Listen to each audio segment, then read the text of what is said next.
हा असा कांद्यावर बनवलेला सुका कोलीम तुम्ही सुद्धा एकदा नक्की ट्राय करा. टेस्टला तर कमालच लागतो म्हणा आणि बनवायला सुद्धा खूप इझी असतो. फारसं काही नाही. पहिलं गरम तेलामध्ये थोडी लसूण टाकली आणि त्यात बारीक केलेली हिरवी मिरची. हिरवी मिरची आणि लसूण थोडी भाजली की त्यात चिरलेला सगळा कांदा टाकला.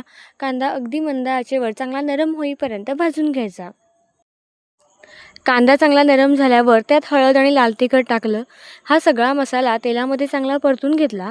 त्यानंतर ह्यात स्वच्छ धुतलेला कोलिम टाकला, चवीपुरतं मीठ, 3-4 कोकम आणि थोडंसं पाणी ॲड करून ना सगळं छान मिक्स करून घेतलं आणि झाकण ठेवून शिजायला ठेवलं. हा कोलिम शिजायला काही फारसा वेळ लागत नाही. त्यामुळे एक 10-15 मिनिटांनी झाकण काढलं. त्यात थोडी हिरवीगार कोथिंबीर टाकली. छान असा कोलिम तयार झाला होता. मग डाळ, भात आणि कोलिम, वॉव! छान असं जेवण केलं. तुम्ही सुद्धा या जेवायला. बाय.